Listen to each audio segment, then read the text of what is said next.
you got to have this mixture of like being an expert, being like somebody who's developing, but in a very strong way, and then being a total novice. Yeah. And that gives you confidence to like be good and be comfortable feeling uncomfortable in the small things. So you can be comfortable feeling uncomfortable in the big things.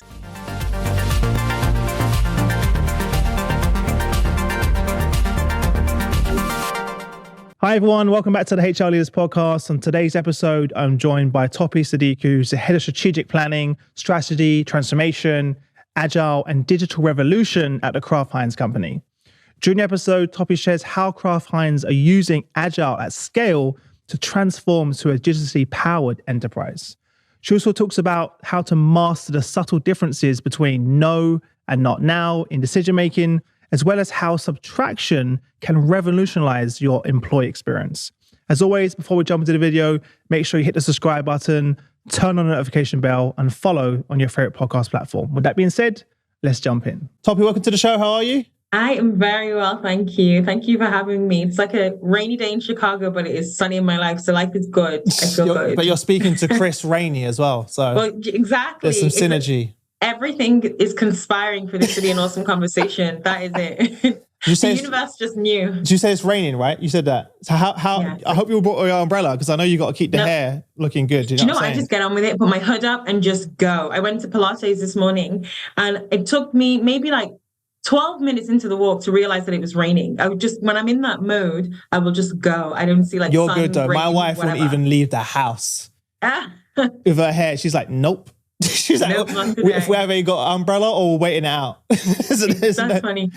My dog does not give me the luxury of waiting. When he wants to go out, it is time to go. Nice. Well, firstly, congratulations on the new role. I think last time we spoke, what was your previous role now? My previous role was Global Head of Employee Digital Experience. Yeah, sorry, I forgot that was a lot to get out. So what's your new role? Explain to everyone the new role. Yeah, sure. So now I sit within our Strategy, Transformation, Agile, and Revolution group, and I lead strategic planning, which is fun. So really looking at like how do we communicate?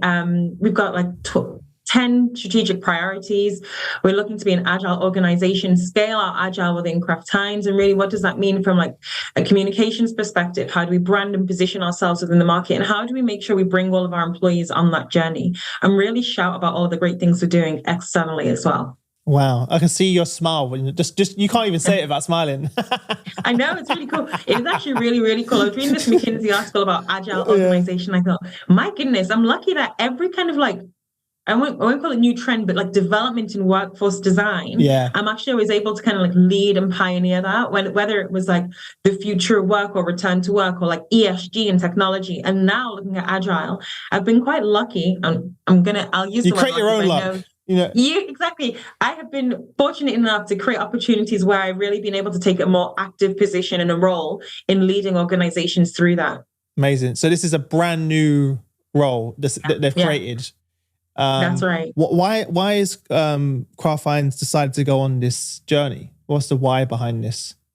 So Kraft Heinz is we are one of the biggest food manufacturing companies in the entire world. Actually, we want to be able to like revolutionize and transform the future of food. And to be able to do that, we recognize that there's like developments we need to do within tech, developments we need to do within people, and actually just like rethink the way we organize the company in general.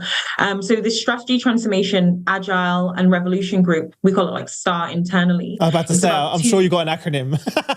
Yeah, it's STAR. It's STAR. I'm part of the STAR group. Yeah, love it. But I like it though. Don't you think it's pretty cool?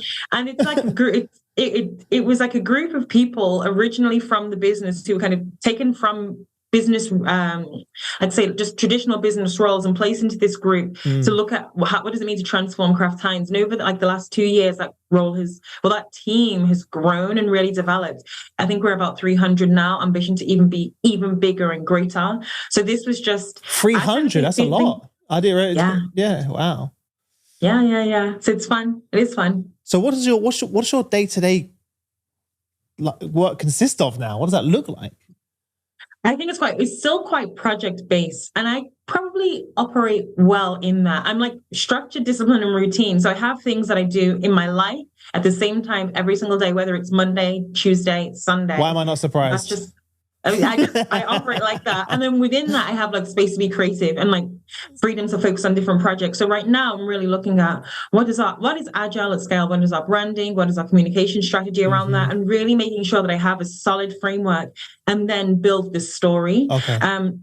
It's fun. It's exactly what we did when it came to like the rollout of like Microsoft Teams about 2 or 3 years ago. So it's in my wheelhouse, but I'd say my role is quite project focused right now. I'm really building like a foundation and a framework to add the meat on the bones. Add the meat on the bones. Well, I know when we last spoke, obviously you're really passionate about human-centered design and understanding the root cause of problems. Could you share a bit more about that? Because I know something that's been a theme throughout your career and the work that you've done. Yeah. So I used, and I probably will still say this, I used to always say that I'm like a corporate doctor. Patient comes into my office. Patient says, look, doctor, my knee hurts. You need to operate on my knee and you need to like operate today. And like a good doctor should, rather than say, okay, let me just do that. Maybe I'll have a conversation with the patient. I'll watch them walk. I'll listen to what they say, even what they don't say. I'll listen to where like they tell me the pain is coming from. And probably through that assessment, I might even recognize that, look, you think it's your knee, it's actually the placement of your foot. And if we kind of like through physio help with the placement of your foot, actually we don't need to operate. Yeah. And physio is so much less invasive, so much less costly, and actually just better for your future life than like an operation.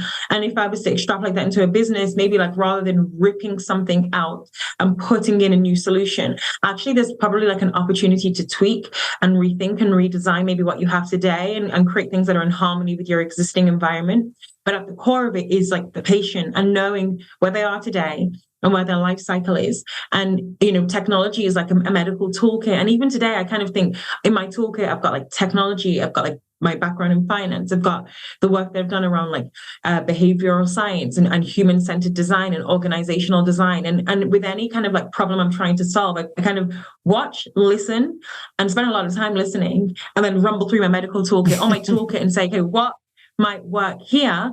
Can we test this? Can we proof of concept at a low risk, low scale? And if it works, let's scale it out.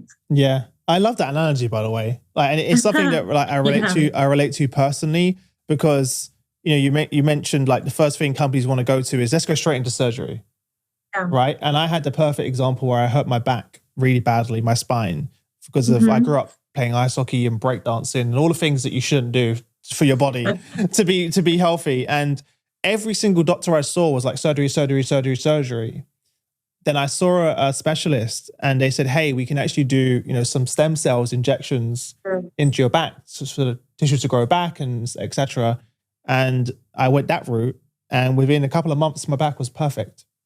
Right. But if I would have just went straight into surgery, I would have spent... You probably still be doing it now. Yeah. And by the way, that's a good point, right? To your analogy, normally when a company's going into surgery, they spend the next few years implementing that surgery, right? And never actually get a solution. It never heals. No, it never heals. Sometimes you need to be cut. Don't get me wrong, but that should be like the last resort, in my opinion. It's not like the first thing you go to. I'm a big believer in like trying to explore non-invasive in just general and in any way.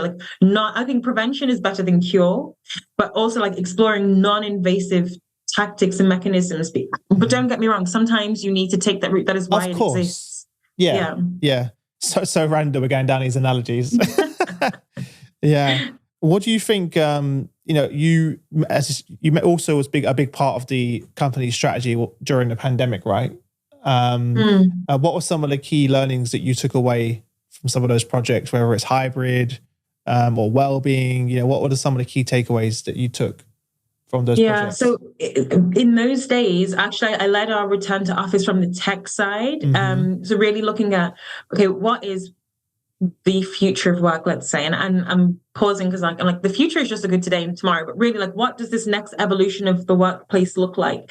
And then what is the technology that we need to bring into that environment? And you can come up with any idea that could be a range of different things, but actually my biggest learning was the power of a proof of concept, the power of testing on a small scale, seeing if it works, really being very scientific, coming up with a hypothesis, and then coming up with a methodology to actually almost disprove your hypothesis. And if it works, it's great, but not being so attached to this is the outcome and this is the way that we'll deliver it. I would say that's like takeaway one.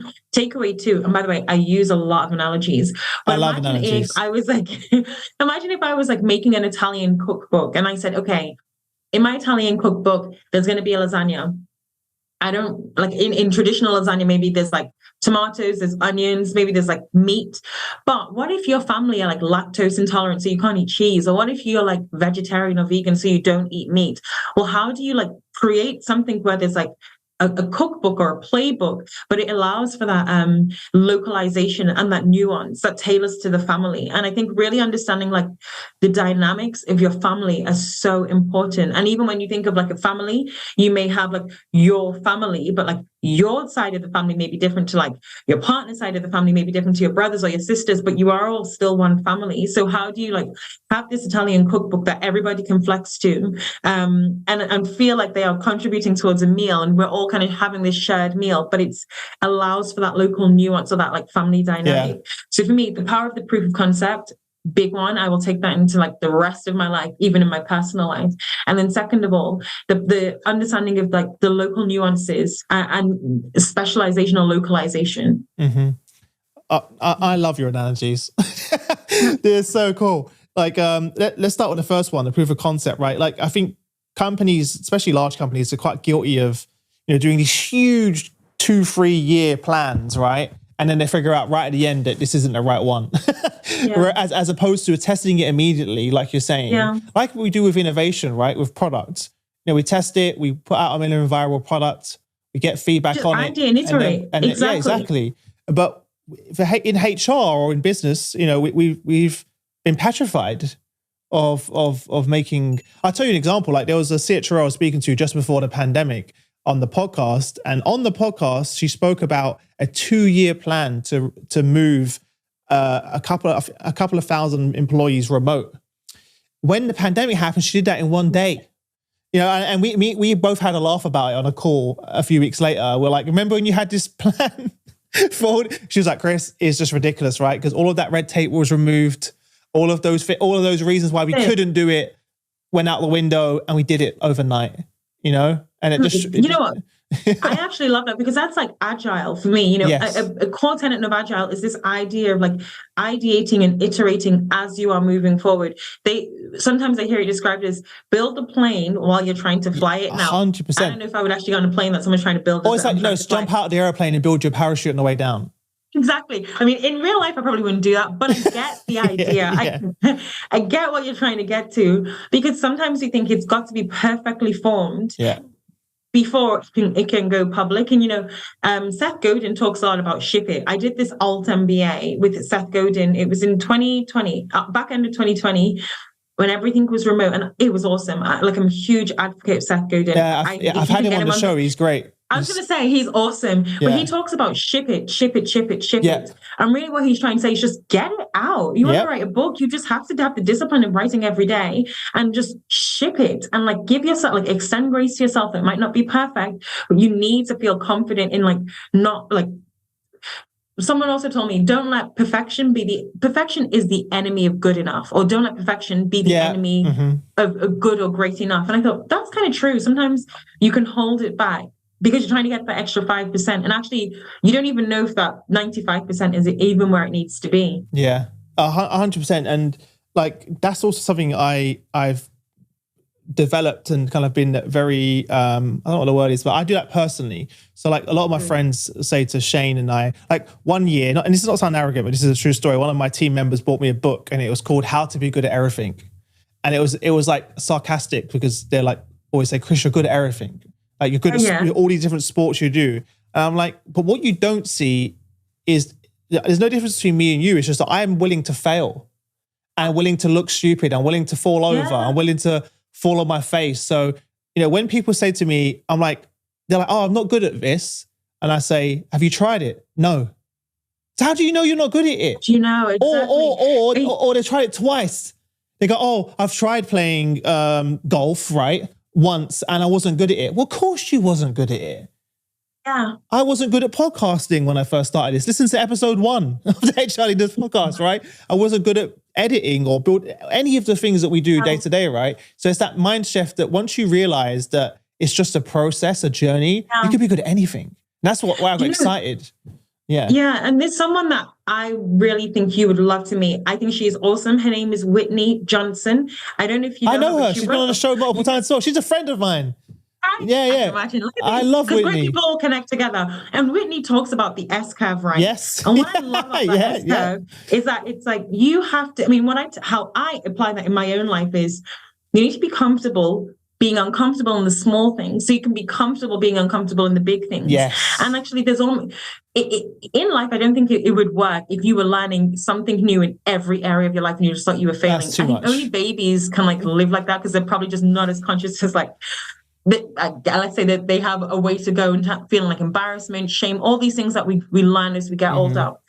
But the reality is, if you have that like learner's mindset and you are learning something new, fresh, but you're an expert somewhere else and you're kind of like feeling this, and let's say in the middle, you're probably like also feeling like the reward of learning something and seriously succeeding in it. Like, for example, in my I love yoga right now. There's some moves that I'm like absolutely awesome at. There are some moves where I'm like, oh, I didn't know I could do that. One is like this headless pose. There's a handstand. I'm like in the very beginning. It just throws me off. I'll help you out. Don't worry about the handstand. Please teach me, because like even my partner, he can do it. And I'm like, a lot of the thing with the handstand is to do with your wrists, your muscles, your strength in your wrists. Because when you're doing a handstand, you're using your, so like I was doing it yesterday because my daughter's doing jiu-jitsu and I was like, can I still do a handstand? I can still walk around the house on my hands because I used to do gymnastics growing up. And it's like my goal. As part of breakdancing, you kind of have to learn how to handstand. Yeah. But you're not using your legs. It's just your hand. So if I feel like I'm going to fall that way, I just push down my hand to go back. That's my thing. I don't know. Like when I'm upside down, I don't know what way I'm facing. Like it just throws me off. Don't worry. But my reality, you'll be fine. You need to teach me, but let's say in a 60-minute yoga practice, I go through each mode where it's like there's something that I'm not good at, and like but I have the confidence to know I could be good at it because there's something I'm excelling at, and also there's other things that I'm working on that I'm doing well that I never thought I could do. And I think you can apply that to life as well, right? That you got to have this mixture of like being an expert, being like somebody who's developing, but in a very strong way, and then being a total novice. Yeah. And that gives you confidence to like be good and be comfortable feeling uncomfortable in the small things. So you can be comfortable feeling uncomfortable in the big things. Yeah, no, I completely agree with you. I always say that, like one of the things that me and Shane, my business partner, talk about, one of our kind of sayings is seek discomfort. Like we're all like when we're not uncomfortable, that's when we have a lack of innovation. We like we're always, there's a balance, right, between too much discomfort and then that turns into anxiety and mental health and stuff like that. So I have gone too far the direction before where it's impacted my mental health, physical and mental health. But there's somewhere in the middle where's the magic. You don't want to be and there's too a book I'm reading right now called The Comfort Crisis. Actually, my mentor, his name is Pete Cadens. If you want to get him on the podcast, he's like a serial entrepreneur in Chicago, and he's like just such an awesome person. And he said to me, you aren't uncomfortable enough. And I'm like, well, I do this. I do. I'm like, no, you're not uncomfortable enough. Like, what's the most uncomfortable thing that happens in your life? And I'm like, well, when I'm in yoga. And he's like, that's not uncomfortable. It's done already. He's like, no, he's like, that's not what I mean. So anyway, there's a book that I'm reading now called The Comfort Crisis, which is like really challenging me to find big things that I didn't think I could achieve. Maybe I don't need to climb Everest. Maybe I don't need to like sleep on the streets, but really what are the things that I say I don't like? I tell people I don't dance. I don't like to dance. That's like my default. But actually that could be an area for me to be uncomfortable in a public way, to give me confidence being uncomfortable in a public way in even bigger things. Yeah.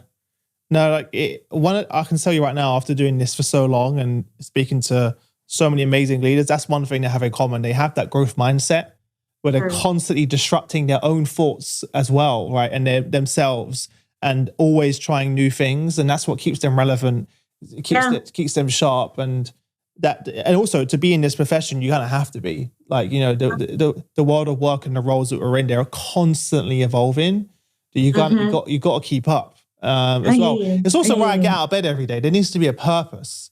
right? Of something, you're learning something new. If you get to the point where you're just doing the same thing over and over again and it's easy, it doesn't feel rewarding. It's not exciting. You kind of become disengaged. I do personally. Yeah, no, I hear you. I hear you. Yeah. Go on, sorry. No, it's just that for me, I like at least constantly try and seek out opportunities to learn.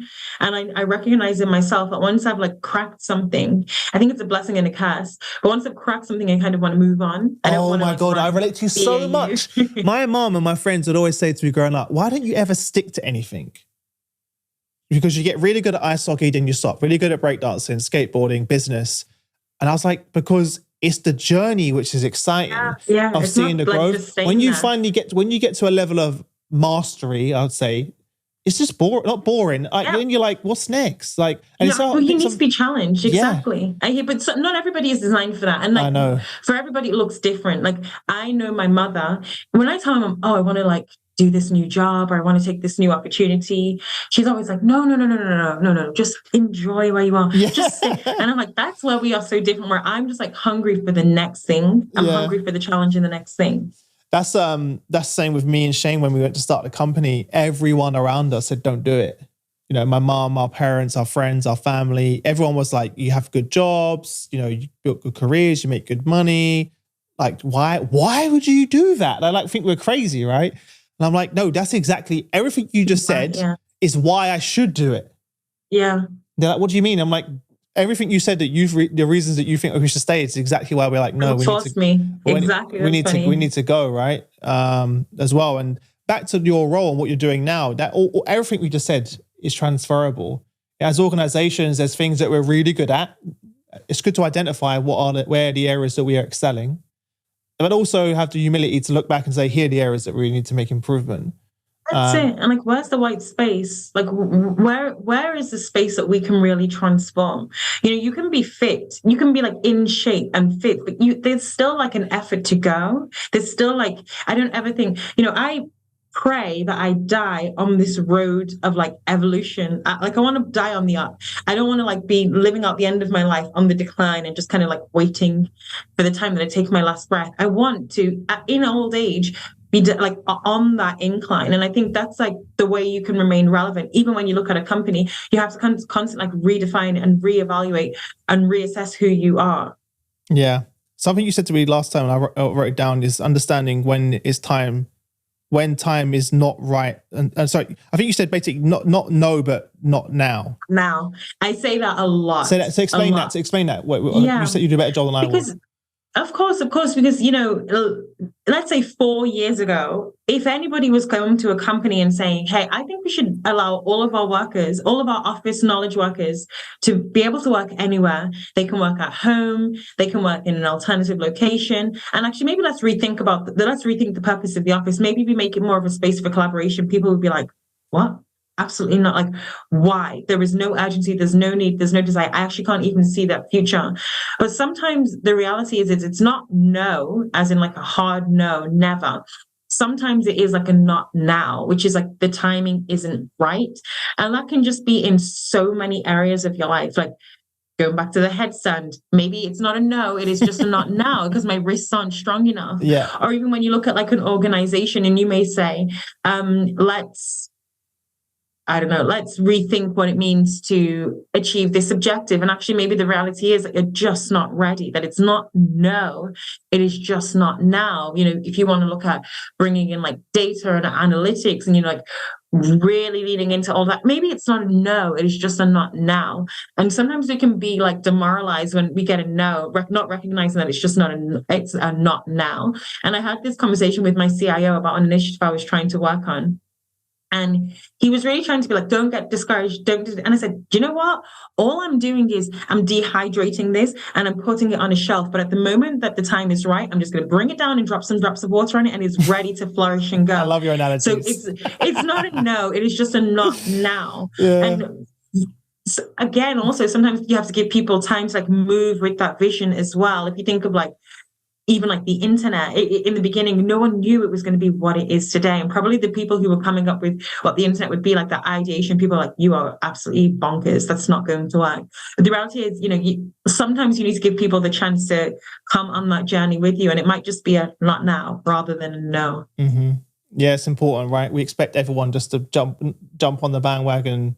Even now we're still seeing companies struggle to get to grips with remote work. Right. Like they were forced to do it, but they still haven't actually, created the systems and processes and the culture that support that as well. So it's going to take some time, and like I said, it's going to take some time for HR leaders and companies in general to try different things, and not everything is going to work, and that's okay. Yeah. But don't be afraid to try and experiment. Concept, exactly. As well, there's nothing that can go wrong with that. I mean, low cost, low risk proof concept. You learn something, and most of the time you learn something that you didn't actually go in intending to kind of glean. So there's nothing wrong with that. I'm a huge advocate for testing and experimenting in like safe ways to try and figure it out. And there's like so many models on change. Change takes time. Actually creating an idea is like the quickest thing. The change part is the bit that takes the most time, and you need like a certain type of resilience. And actually, like a good, we have a chief learning and diversity officer, a lady called Pame Bassi, and she really reinforced in me this idea of like your board of directors. You need like a team to support you when the world maybe feels like it's against you, because typically it's not, but you just need to give people the chance and time to kind of go on that journey too. Yeah. But change takes time, and is particularly not like easy. Yeah. Think about like bad habits that you're trying to shape. Oh yeah, it's tough, right? Also, back to your point before about the lasagna analogy, right? We need to create that experience for each employee. Those different countries have different cultures, like you mentioned, different tastes, as well, right? So like before companies were designed, everything systems processes were always designed for this one size fits all. So we kind of have to completely rip that out, and start again and figure out how do we create personalization at scale? Yeah, exactly. Personalization at scale. How do we create, 20 different lasagnas for those different people, right? As well. True. And that requires a different type of leadership. That's a different type of technology stack. Everything, like measurement management, but it's very possible, and actually reduces waste. Imagine if, this one size fits all. That's another good analogy. Yeah. People are hungry, but you've got all this food. It actually eliminates waste, nourishes your people, and gives them strength to be successful in the future. It's so true. I didn't think about that. It's true. You've got so much waste because you're serving up meals that no one wants. Exactly. But then people are starving and can't actually they don't have the energy to do what they need to do. Yeah. The other people are they want you to remove, for them, it's actually getting in their way. You need to remove the waste out of the way. That's just holding them back.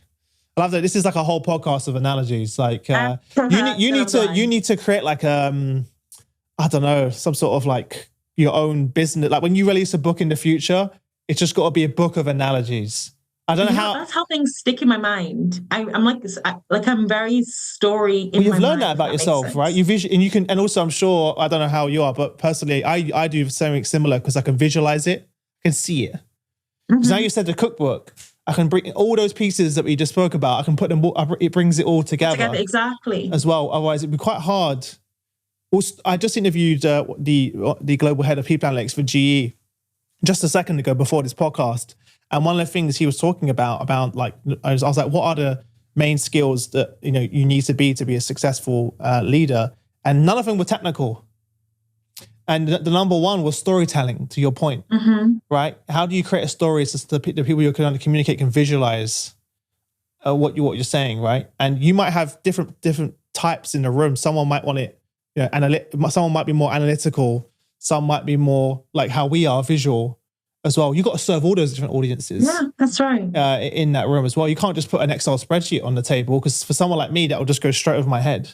I'll be like, oh, great, this list of numbers, that makes no sense to me. Just tell me what that means. I hear you. Yeah, but what are you most excited about moving forward?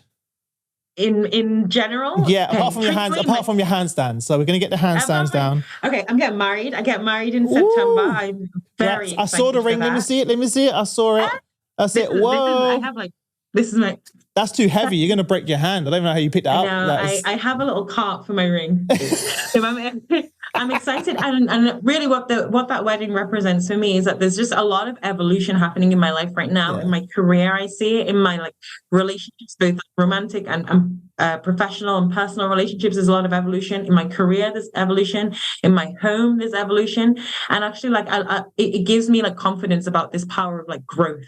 So I'm excited just for all of the new growth that I'm seeing in my life and like in the things that I'm able to be involved in. It kind of inspires so many other areas of my life. But from a Kraft Heinz perspective, I'm actually really excited to see what Agile means and how everybody in the company can feel as though they are contributing towards it, because everybody does. So I'm excited to kind of be involved in that journey of kind of creating this shared mission and vision. Yeah, it's such an exciting space. And I'm seeing more and more companies, like I mentioned to you before, creating these roles, dedicated roles.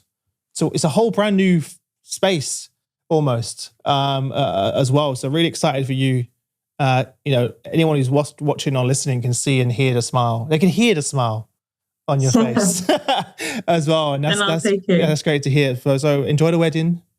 Congratulations again. And I look forward to doing this again soon. And next time, this is your challenge. Next time we speak, I want to see a picture or a video of a handstand. That's okay. Taken. I'll do that. I will hold myself to that. I love that. No worries. All the best. I'll see you again soon. Thank you. Take care. Bye now. Bye.